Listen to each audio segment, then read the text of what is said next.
So welcome, this is Shashi from Tantra Made Easy, and today I'm excited to do it. Now, he is a facilitator, a teacher, and also an acupuncturist, a great healer, and he's a Tai Chi master, he's an acupuncturist, he works in the school of the Tibetan and Taoist meditation, the Healing Tao Institute, and he's working in the Valley Spirit Wellness Center. So we are going to be chatting today about the Tibetan lineage. So this is one of the more mysterious lineages that we have, maybe the one that's least accessible to Western people, and yet has many gifts to offer. And we'll be looking a little bit at the comparisons between the Tibetan and the Taoist practices. So I'd like to welcome Jampa. Hello and welcome. Thank you. It's good to see you, Shashi. Thank you for inviting me. Thank you for being here today. I'm super excited because I love to bring to people different lineages, different practices. I think we're living in amazing times when we have access to all these things from all over the world, very different from the olden days where you had to kind of be born into lineages. And there's so much richness for people from different ones. And yet, in all of my interviews and meeting with people, I think that the Tibetan path is the one that's still the most mysterious. So thank you so much for being here today to share. You're most welcome. And I wonder if we could just begin with your own personal story of how did you end up here? How did you get into these paths in the first place? You're originally from the States, right? Yes, from outside of Rochester, New York, in the Northeast. I was in high school when a friend of mine introduced me to Zen. His mother had invited Philip Kapleau, a Zen master, one of the first in the country, to establish a Zen center there. And so through his mother, he got introduced and I got introduced. And I read Kapleau's book, The Three Pillars of Zen, and decided that that was the most important thing in life, to become enlightened, to awaken my Buddha nature. And so I was practicing at the Rochester Zen Center. And then I wanted a more intense, focused practice. So I moved to the San Francisco Zen Center on the West Coast. And so there I lived in the dorms, the student dorms there, and started our meditation at 4:40 in the morning. Wow. And then there were just 2 sittings a day during the regular time, and another one at, I think, 5 o'clock in the evening for, I think, 2 hours in the evening and about an hour in the morning. And what I found was that it was very hard for me to sit. I just wasn't that flexible. And you sit for 35 or 40 minutes at a round. You sit, then you do walking meditation, sit for 35 or 40 minutes, another walking meditation, then chanting afterwards. It was just horribly painful for me to sit. My legs would fall asleep, and then they would start to throb and hurt. And so it was just a question of how much pain I could endure. I know that from Vipassanas.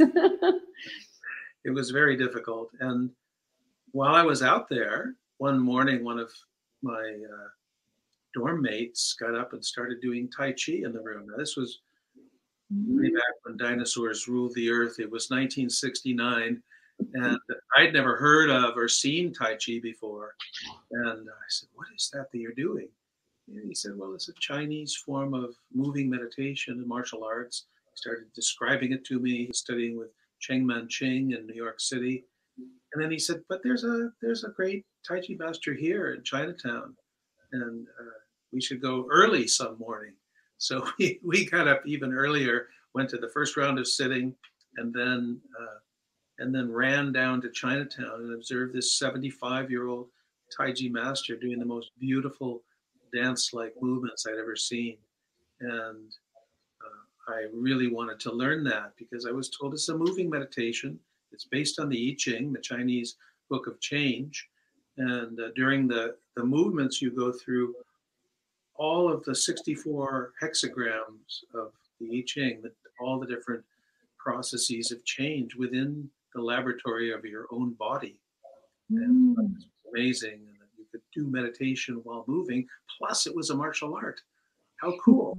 So I moved back to Rochester and continued to practice at the Zen Center, and finally started bringing in a student of Cheng Man Ching's to teach from New York. It was infrequent, and eventually I found a Chinese teacher, Xing Peng, who was teaching in Rochester, and I became a close student of his. And in the process of practicing Tai Chi, they made all these references to the Tao, to Taoism. It's a Taoist art, and to Qi. And so I was fascinated by this. And as I practiced more Tai Chi, I suddenly found that I could see the Qi. Even at night, I could see this light between my hands. And I wanted to learn more about Qi. And so that came a little bit later. I practiced Tai Chi. At one point, I just gave up Tai Chi, gave up meditation, just became a financial planner. No, I didn't know that. These pinstripe suits, smoking cigars, drinking cognac. And I just had to get away from it for a while. So my perspective on it was not just an embellishment of my ego and being able to tell people fascinating spiritual stories, but after about 5 or 6 years, I had such a yearning that I needed to start practicing again. And I resumed my practice of Tai Chi. I resumed my practice of Zen. And but one other thing I should mention is that back in 1969, when I was practicing in San Francisco, I went to Field's bookstore, a metaphysical bookstore that I don't even know if it's there anymore. But I bought the life, Tibet's great yogi, Milarepa, and I read the story of his life, the most famous yogi ever from Tibet. Such a beautiful story, and the relationship with his guru, with his teacher, with his lama was so close that it made me weep when I read it. And I resolved that if there's any way possible, I would study Tibetan Buddhism. And so that was actually what started me meditating again. In 1980, a friend of mine, or 81, was getting married at this monastery in Woodstock, New York, Karma Mudra Dharma Chakra. I went down to his wedding and met the abbot, the head lama, Khenpo Karthar Rinpoche. And the energy of that place and the energy of this man were so pervasive, so powerful. Wow. They say that when the Tibetans are practicing, they develop this huge field around them, and you can feel it from 100 yards away. And it was so. And I started going down.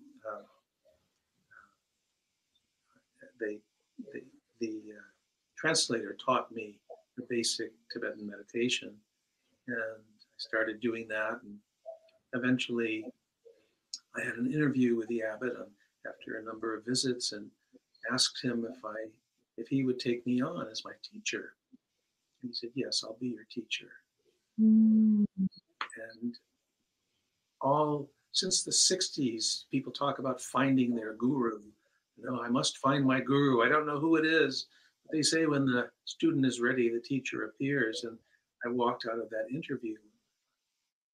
I found my guru and wept. And again, same lineage as Milarepa. And so I started practicing with him. I was still doing Tai Chi, started a Tai Chi center, found a new Tai Chi teacher, Kai Sung. But I felt that it was through Khenpo Kartar's blessing of accepting me as his student that I heard about Mantak Chia. It was through his blessing. And oh, wow. So I heard about him. He was teaching in Ithaca, New York. And I went down and went to his workshop and found it astonishing, just amazing. He taught microcosmic orbit and healing love through the Tao, Taoist secrets of love. And so you really came to these two paths like in a parallel time. Even it wasn't just one and then the other, but right. actually you met Mantak Chia and the Taoist path at the same time that you were also going very deep with the Tibetan teachings. Did you find any difficulty being in two different paths, you know, to find the integration point for yourself? I didn't. Tai Chi was such a part of my life, and energy work was a part of my life. Sexual practices were something of great interest to me, and they all seem to overlap. They all seem to be talking about the same things, but from a different angle. And so it was not difficult for me. In fact, I found that even when I go on a Buddhist meditation retreat, I'll start with the Taoist practices. I'll start with the inner smile and the microcosmic orbit. And I find that if I just went to a Buddhist retreat, it would take me some days to get into it. You have to just let settle all of the activity of the mind that happens when you're living in the world and juggling business and family and all of the demands of the world. So it takes a few days of retreat to really settle in. Do you notice that? Yeah. But when I would start with the microcosmic orbit and the inner smile, within the middle of the first day, I was there. And then I would immerse myself deeper into just more fully into the Buddhist practices. And were your teachers happy with you bringing the other one in? Sometimes the teacher wants you only to do their thing, or are you just kind of quietly doing your own inner smile? Well, I did talk to Mantak Chia about it. I didn't talk to my I didn't talk to my Buddhist teachers about my right. He was happy, I'm sure. So can you tell us a little bit about the as you I mean, I've always felt like the Himalayas as a region somehow carried all these very similar teachings from Kashmiri Shaivism, Tantra, then you've got Tibet in the middle and all the Tibetan Buddhism, and then all the way across to China, and then the Taoist teachings, but it's very much the same region. I imagine a lot of the teachers were traveling across those mountains and carrying them. So I think there's a lot of similarities in them.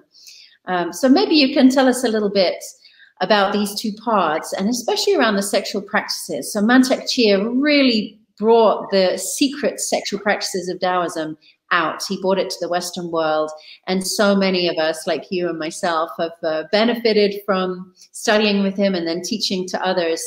But you don't hear it so much in the Tibetan world. We know there's a Tibetan Tantra, but it seems to be a lot more mysterious. Can you explain why that is? Is it just for monks? Is it just for experts? Does it exist? Well, big questions. Yes. From the Taoist perspective, first of all, there was exchange between China and Tibet via the Silk Road. It wasn't only trade goods, but it was also philosophy and teachings and medicine. All of these traveled along the Silk Road. And as far as the practices in China were concerned, the microcosmic orbit, as well as the sexual practices in China, were relatively secret.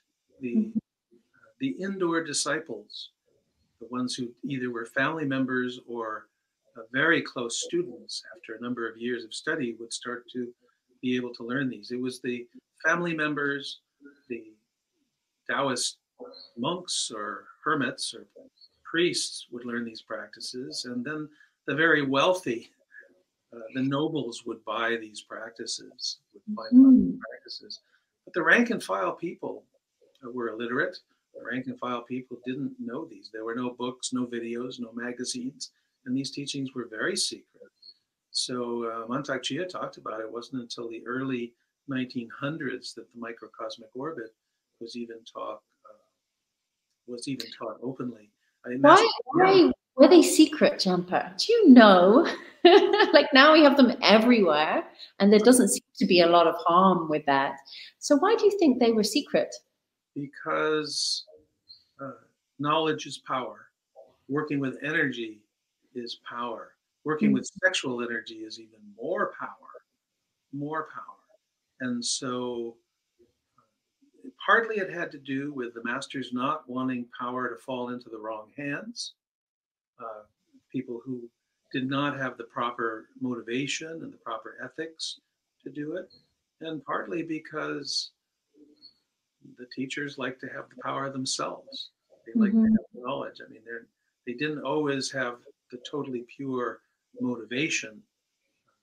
Typically, among many of the Chinese teachers, it's well known that they might teach 60 to 80% of what they know, but they'll always keep 20 to 40% for themselves, so that they are the king or queen bee, and so that they have the power. Sad to say, but true.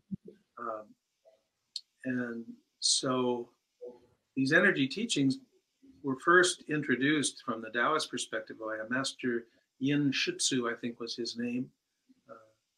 His story is written about in Lu Kuan Yu's Secrets of Chinese Meditation. He tells his story about how he healed himself from tuberculosis by being shown the microcosmic orbit and going into the mountains and practicing at a time where they had no medicine to really heal tuberculosis. So he started writing those. And he also wrote some about Tibetan Buddhism. So that's why these stories were kept secret from the Chinese perspective. Among the Tibetans, the sexual practices go back to the real introduction and foundation, and the energy practices of Tantra go back to Padmasambhava in the 7th century. He came and taught. He had a consort, Yeshit Tsogyal, and her story in a wonderful book, Sky Dancer, talks about both the energetic and the sexual practices in somewhat open secret language. So they went back that far. Padmasambhava obviously was not a monk. He was called the second Buddha. He established Buddhism in Tibet. And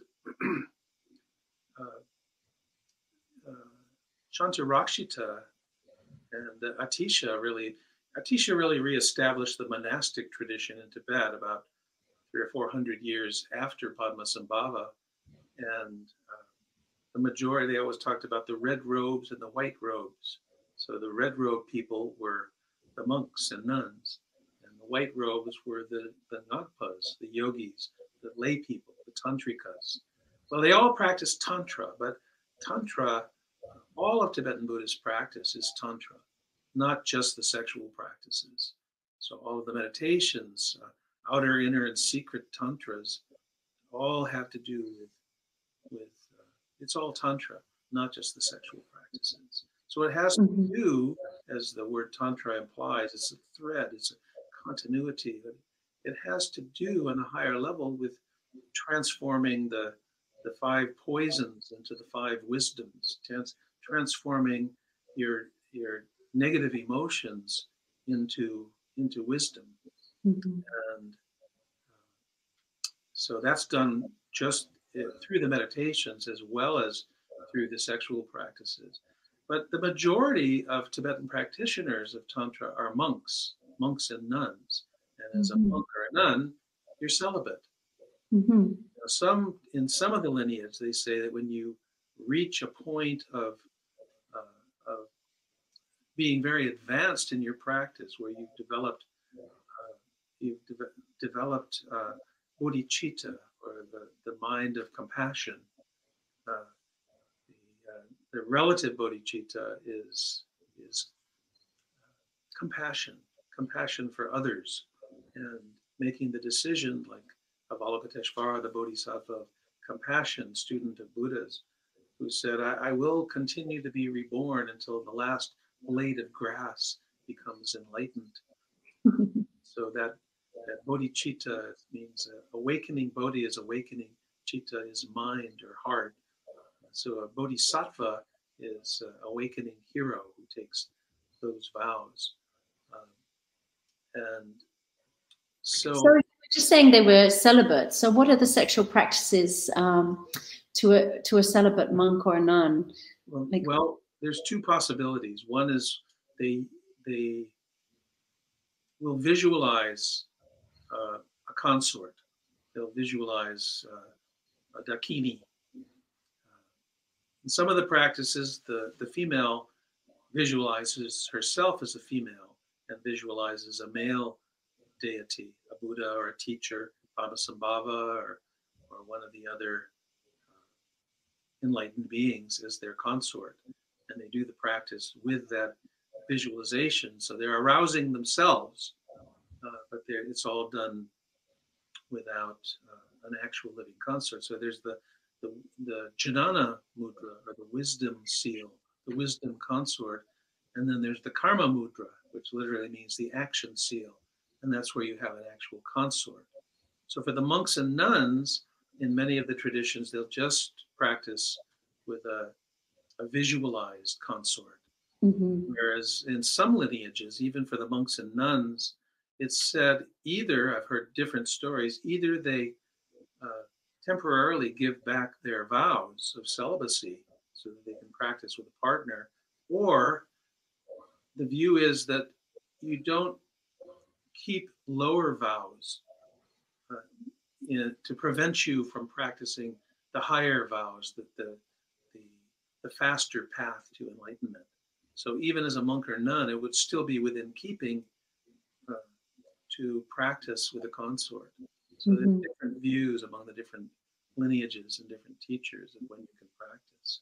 Mm-hmm. The one lineage that is most famous for the consort practice these days is the Nyingmapa, or the ancient ones, the old ones, the original lineage established by Padmasambhava.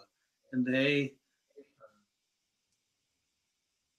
are many more lay people who, no pun intended, that practice, that do the sexual practices without having taken any vows to be celibate. Mm-hmm, mm-hmm. So, I remember Mantak Chia produced a study, somehow done with worms, but it was to look at health and longevity of being celibate and sublimating. Now I can't remember the details. Maybe you know more about it. I just remember the conclusion was that with sexual practices, with or without actual lovemaking, it's very healthy to move your energy. And I do remember a statistic that the Western nuns, like Christian nuns, had really high levels of ovarian cancer. And of course, that makes sense from the stagnation in the ovaries. But doing sexual practices is going to help with longevity, life force, energy coming up to the brain, but also avoiding illness from stagnation. That if you're not going to have physical sex, your physiology still needs to move the energy. You remember the experiment with the worms? I do. They were, I believe, nematodes. And you actually can buy at a gardening store nematodes to spread on your lawn to reduce ants in your yard. But they're very, very sexually active creature, very small little worms, basically. And I don't know how they did it, but they're microscopic, but they took 3 different groups of nematodes. One group was not altered at all, and they were allowed to have as much sex as they wanted. The other group were segregated, so they had to be celibate. And the third group had their, I guess it would be like getting a vasectomy. They'd have their tubes tied so that they wouldn't have any ejaculation, but they could have all the sex that they wanted. And they're measuring their lifespan. And they found that the group of nematodes that ejaculated lived the shortest. Mm-hmm. Who were celibate lived a little bit longer. The ones who were sexually active but had no ejaculation lived much longer. That's brilliant. I knew it was a good study. It was a good study. And so the idea in both the majority of the methods of Taoism, as well as the Tibetan Buddhist practices, say that for men, you need to conserve the jing, conserve the sperm, and also for women, although less important because women don't lose as much in the way of fluid or egg. The jing is in the egg, so so women lose less through orgasm, even with female ejaculation. There is some loss of hormones in that practice, but it's minuscule compared to what men lose. Women lose more, obviously, with the menstruation when the egg is sloughed off. But there are some Taoist sects and some Buddhist sects who say that it's okay to ejaculate. And in particular, again, in some of the Tibetan practices and many of the Taoist old teachings, the teachings were pretty much oriented toward men. And so the instructions that were given were geared toward men, and women were often taught the same practices, even when they were inappropriate for women. So as you probably observed, women and men have different organs. You know, I know that you're on top of things, so you probably caught that. And, and so with our different organs, different practices are appropriate. And so for many of the women's practices that were really specifically geared toward women in Tibet, excuse me, I have to just adjust my screen here.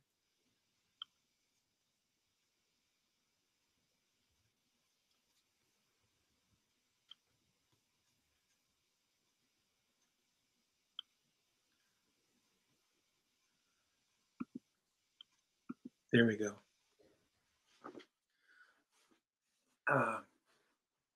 So in the practices that were specifically written for women, it was okay for men to ejaculate. And there's stories of the left-handed path where both women and men will be using their consort, their partner, draining them, if you will, drawing their energy to enhance their partner's energy to enhance their own energy. So in some of the tantras in Tibet, men would be encouraged to ejaculate, and that ejaculate gives the women more power. I like to tell the stories about women who are like sexual vampires, who would white tigresses, right? Tigresses who would encourage their partners to ejaculate and take that jing energy to strengthen themselves. And so you can see this in some couples, who's getting the energy from the love. Yeah. You can see that, especially I've seen it in what you call spring-autumn relationships, where an older woman and a younger male, or an older male and a younger woman will be partners. And the older partner will look vibrant and youthful, and the younger partner will look very pale and drained. It's obvious who's getting the energy. But then maybe that's a really good reason to learn the sexual arts, right? Because in many ways, you know, like we all have to learn how to work with our own energy. And if we stay unconscious with our energy, there will always be people ready to take it and steal it. It's kind of like leaving your wallet with the car window open or whatever. And I think it's the same with sexual energy. It is really powerful. And even if people are unconsciously sucking it, if you're unconscious with it, people will come and take it. And I think it's a very good reason to learn how to work with this energy, become conscious of it in yourself, so you can feel it in others, and to know what you're doing. Well, yes, absolutely. I think that there are two teachers, contemporary teachers, who are really teaching the dual cultivation path so that neither is getting drained and both partners are benefiting. And obviously the Taoist teacher who's done the most to really further that perspective is Mantak Chia. And so he's emphasized, instead of having a zillion partners, you have one partner that you deepen and practice and exchange, so that both are receiving yin and yang energy, the energies from our polarities to help to strengthen and balance us. It's an exchange, and the among the Tibetans, there's a teacher that's recently emerged teaching around the world. I think he's teaching in 40 countries. It's a Dr. Nida Chenetsong. And he's published, I brought this along to show, he's published the first really detailed book on the Tibetan sexual practices. It's called Karma Mudra, the Yoga of Bliss. Nida Chenetsong is his name. And he's published a number of different books. You can find him on YouTube. He has a lot of different books out on Tibetan medicine and the great completion or great perfection medical system, Yutok Yintig. And there is he also teaching about a balance. I remember reading a book. Maybe you've read Passionate Enlightenment by Miranda Shaw. Yes.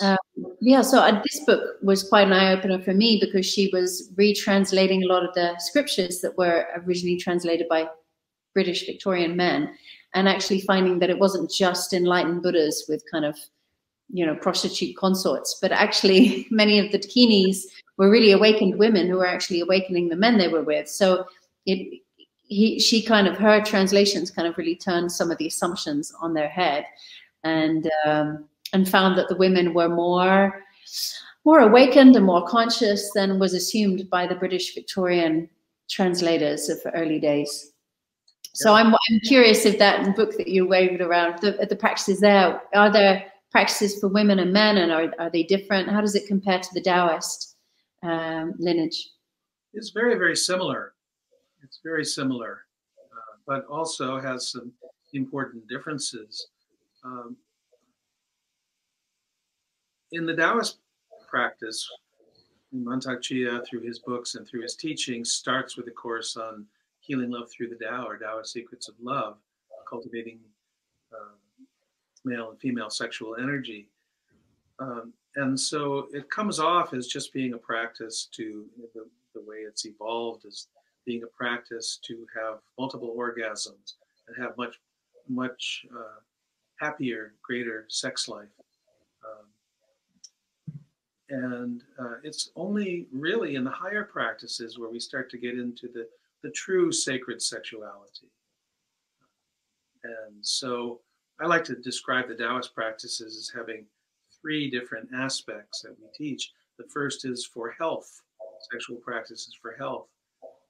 1 in 7 women are liable to get breast cancer, and in the States at least. It may vary from country to country.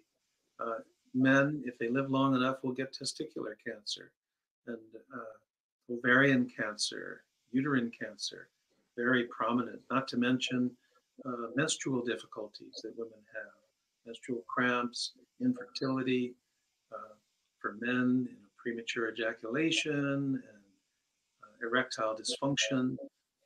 There's a ton of issues, health issues, that practicing the Taoist sexual practices can help with. Then the second is the art of the bedchamber, just enhancing your pleasure and lovemaking, enhancing your pleasure and how to enhance your partner's sexual pleasure. So there's that whole body of teachings within what we do. So then the third is sacred sexuality. And for me, in the Taoist system, that has to do with really being able to circulate not just qi and exchange qi, but to exchange jing, to exchange sexual energy.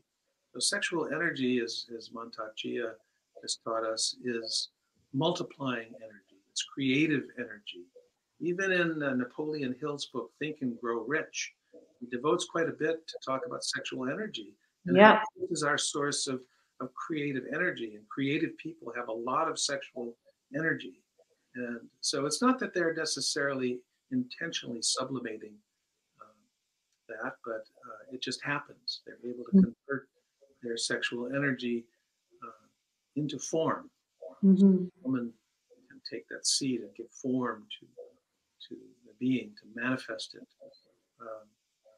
So with that exchange of Jing, it's a denser, thicker energy.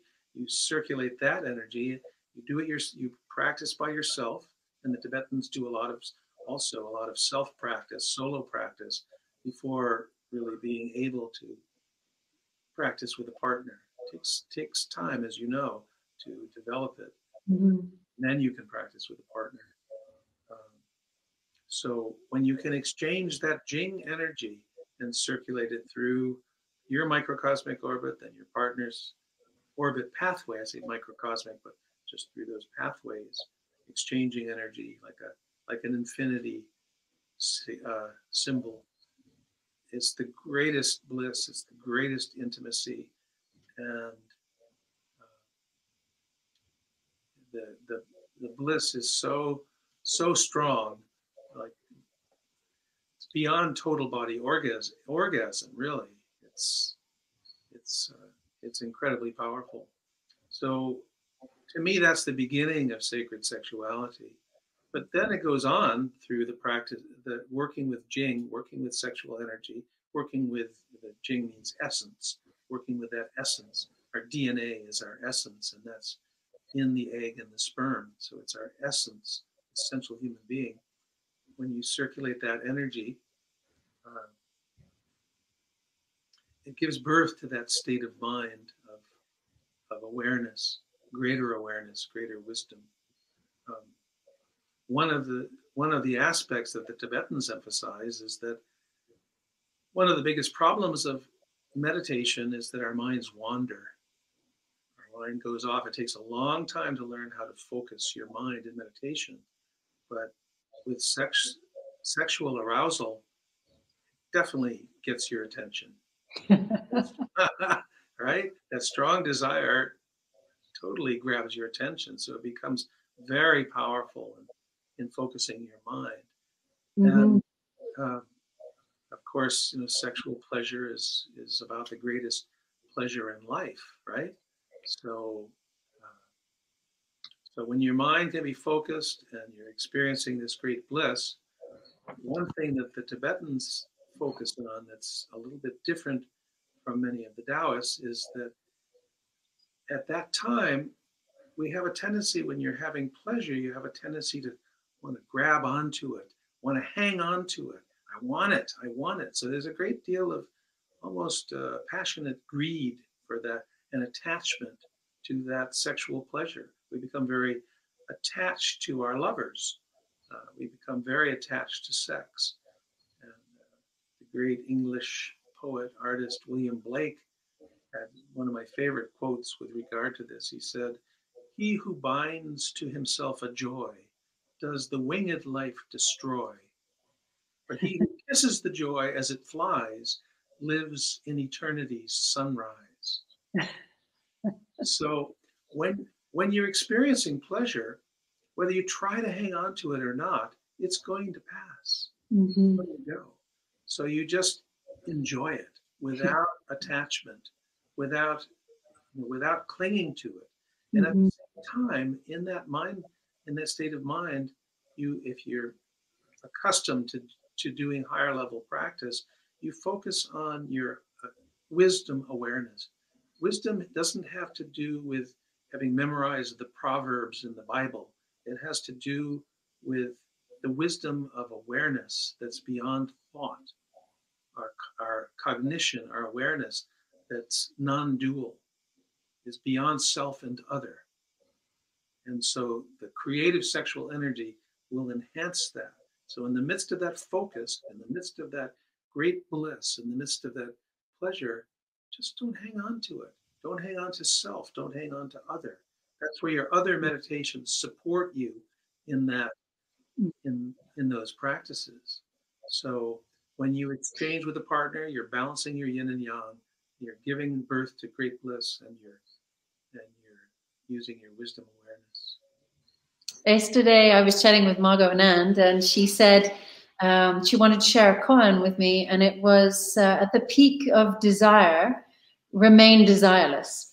Remain desireless at the peak of desire, something like this. And I love that. It's like that's that's another yin yang. That's another paradox from which you can dissolve, is to have desirelessness and desire meet and find the desirelessness within the desire, which is really this, to allow it without attaching to it. And I feel that that's the essence of what shifts it from just being like many people think of Tantra as just a sexual technique, like you say, that kind of middle bit that's about pleasure. And really what can transform it into a spiritual experience is finding that Shiva to the Shakti, that presence that can witness and just let Shakti dance without holding on. So a higher practice indeed. It's the union of Shiva and Shakti that creates that balance, those poles between yin and yang. Mm-hmm. So just to talk a little bit about some of the similarities and differences in the Tibetan and the Taoist practice. Among the Taoists, we initially practiced circulating our energy through the governing vessel and conception vessel in that loop and exchanging in that way. The Tibetan Buddhists focus on the central channel, the core channel, extending from the clitoris or the glands of the penis, and then the base goes down deeper and up to the crown and back down. And on the way up, of course, there are the different pathways. You're bringing the jing, you're bringing the energy up as the body gets aroused. As you know, it tends to gather toward the genitals, and so initially you bring the energy up to the crown, and then in the crown there's said to be what do you say, a pearl, a drop, in the Taoist terms, a tigle or bindu, and the energies, when they blend, drip down and bring bliss to the different chakras, to the crown chakra, to the throat chakra, to the heart chakra, to the navel chakra, and at each successive chakra, the bliss becomes greater. Bliss becomes stronger. So they call, how does Nita Chinit song says that the first one at the crown is bliss or emptiness. At the throat, it's supreme. Well, actually, in this way, it starts at the crown and then you start with the throat chakra. So that's bliss. You experience bliss. At the heart chakra, supreme bliss, emptiness. At the navel chakra, special bliss or extreme emptiness. And then at the root chakra, primordial bliss or total emptiness. And then you reverse it and you do the same. So you do emptiness at the root chakra, bliss, supreme bliss at the navel chakra, extreme or special bliss at the heart, extreme emptiness, and then primordial bliss and total emptiness at the throat chakra. So you practice by yourself with the central channel until you have proficiency, and then of course practicing with a partner. So the thing when we're learning the Tao is about the pumps. So the Taoists teach that the spine has different pumps that kind of refine the Jing Qi as it moves up. So it goes from more dense to more light. So I remember being taught it's always safer to bring energy up the spine because of the pumps, and taking it up through the core channel can shoot up in the brain and create Kundalini psychosis. That's something I heard. I later on experienced moving the energy up the core channel and found it to be very strong, but maybe by the time I practiced it, it wasn't causing problems because I was already practicing the orbit regularly in my life. But I'm curious if you have something to share about that as you do both. Do you have any experience that it's safer to draw it up the spine or a different effect? Well, I had practiced the Taoist method before I started doing the Tibetan method. And so to me, I like to use the simile of the central channel as being like Main Street in a city, whereas the microcosmic orbit is like the beltway around the city. And so one of the functions of the Beltway is that it relieves traffic on Main Street. And so if Main Street becomes crowded, traffic comes to a halt.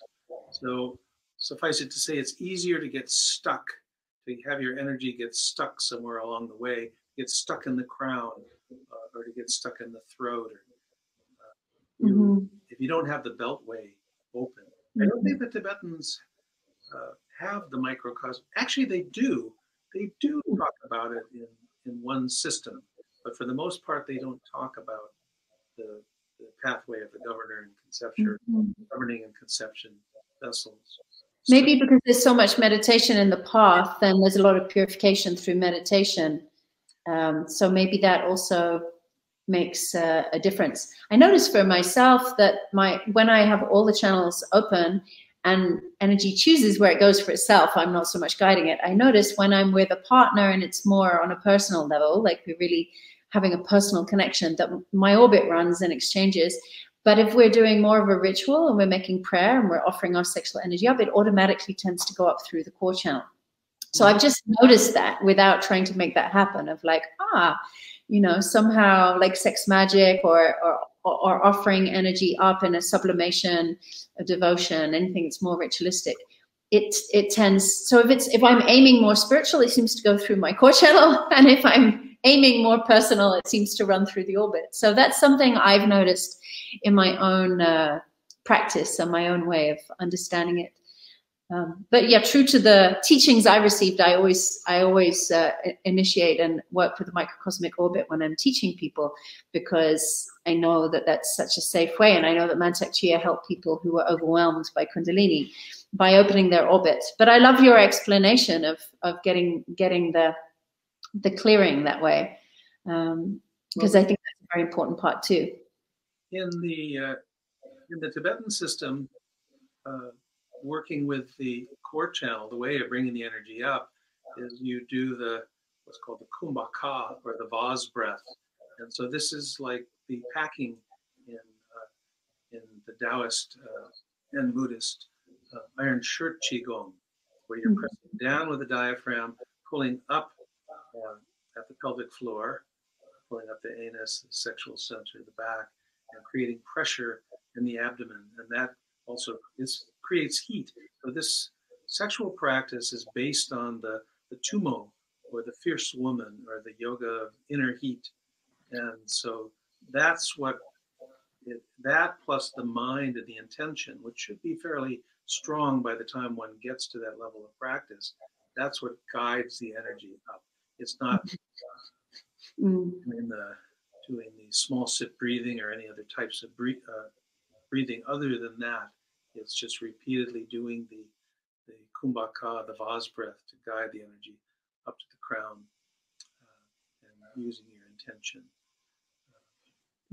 As you advance in the Taoist practices, as you well know, after having done the microcosmic orbit and being able to exchange energy with your partner through that, in both the Tibetan and the Taoist practices, it's advisable to have a partner who's at the same level or more advanced than you, so you can really practice together.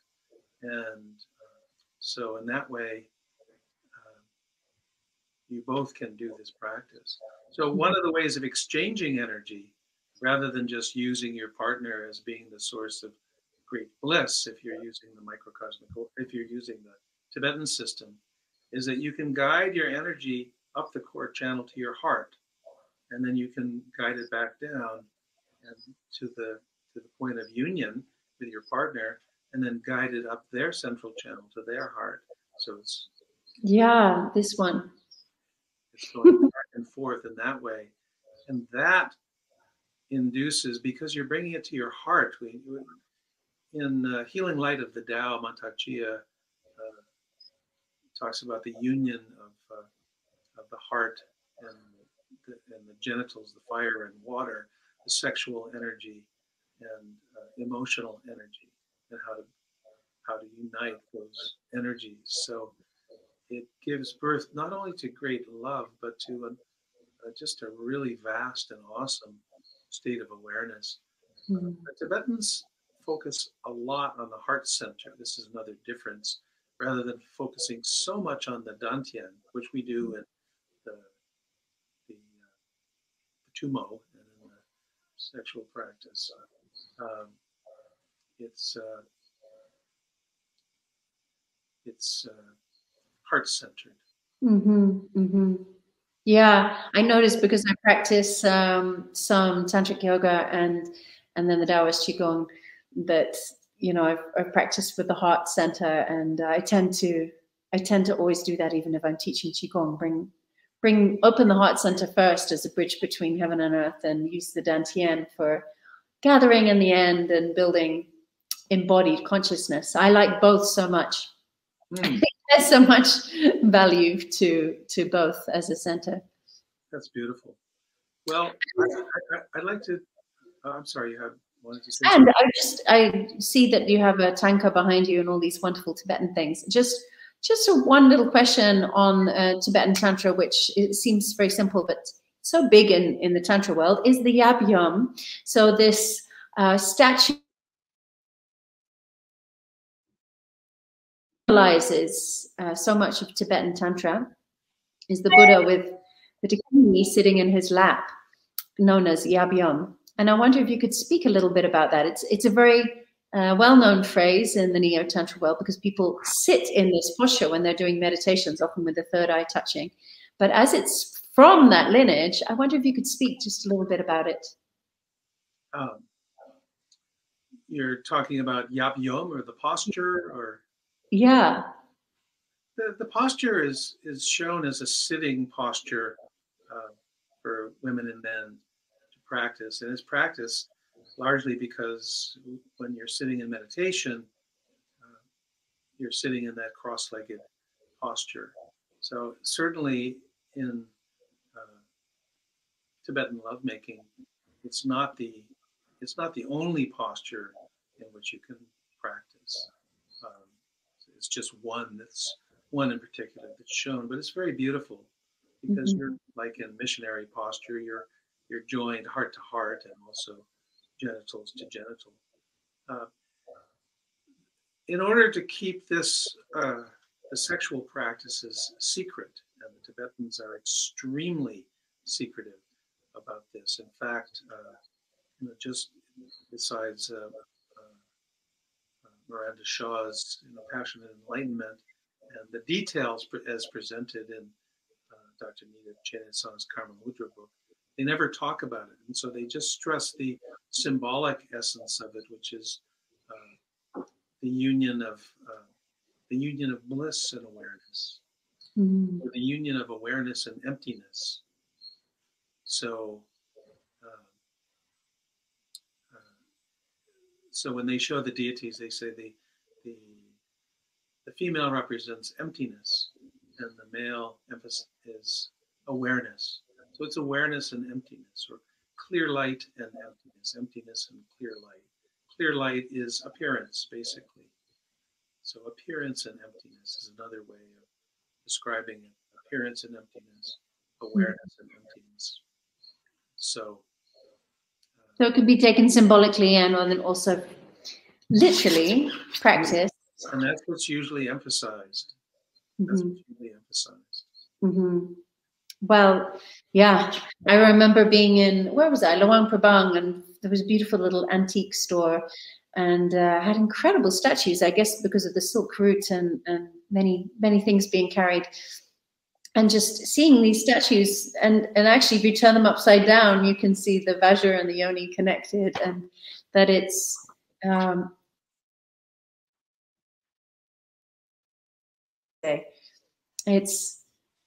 it's there for those that want to ponder it, but it's, as you say, expressed through art rather than put out directly. So people have to do the rest of the inquiry for themselves. Yes, there still is a tremendous amount of secrecy among the Tibetans. It took a long time before they were willing to teach a lot of even the basic the Tumo, or a lot of the 6 what are called the 6 yogas of Naropa, dream yoga, and bardo yoga, and illusory body yoga, and the POA, or transference of consciousness yoga. All of these were part of the 6 yogas of Naropa. Tumo was the foundation of all of them. And Tumo is the foundation of the sexual practices. So you practice the yoga of the inner heat. You've heard about the yogis who will meditate either naked or with a loincloth or just wrapped in a sheet, a cotton sheet, dipped into a freezing river. They wrap up in it, and in the wintertime they go outside, and not only do they dry the sheets, but they melt the snow in a circle about 4 feet around them and completely dry the sheets. And so in some of the retreats, apparently, in the Himalayas, the different retreatants will have a competition to see how many sheets they can dry with their yoga of the inner heat. But literally, Tumo is fierce woman, and so you're focusing on a wrathful Dakini in your lower Dantian that's engendering the fire, that's engendering the heat. That and the vase breath, the Kumbhaka, engenders that. So, but they're really now they've begun to teach those more openly outside of retreat. Before, it was even hard to get the Tibetan lamas to even mention that such practices existed. But and even with the highest levels, hold on 1 second here.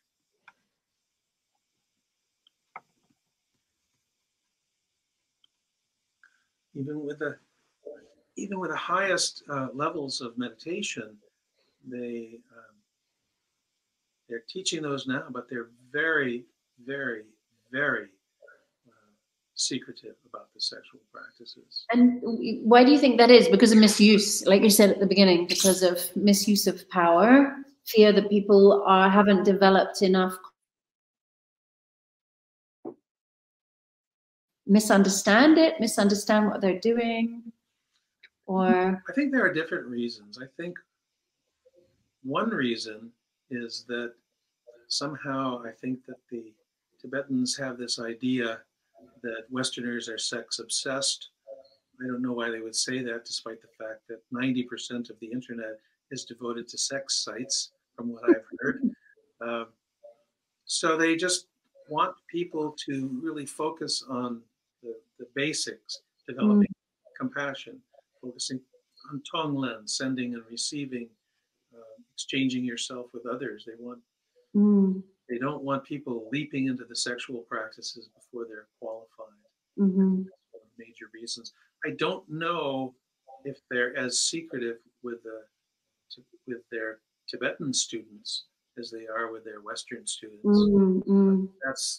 That's my main understanding as to why. I experience it almost as the opposite. I think if people are drawn into Tantra or Taoism or any of these paths because they want better orgasms, that's fine, because they'll usually end up having a profound spiritual experience and opening their heart while they're doing it. I interviewed one man and he said, I came to Tantra for the sex and I found God. And I thought, no, that's a good quote. Well, it definitely lures you in. Well, Jampa, I see that we're up to 1 hour already, so I could chat with you for forever. I love hearing all of your wisdom and the weavings of teachings, but we're going to have to bring this to a close for now. I want to say thank you so much, not only for what you've shared today, but thank you for the dedication that you have given your life to, because it clearly shows, talking with you, also in your energy field, all the years of dedication and practice really radiating out of you. So thank you so much for sharing yourself here today. You're so welcome.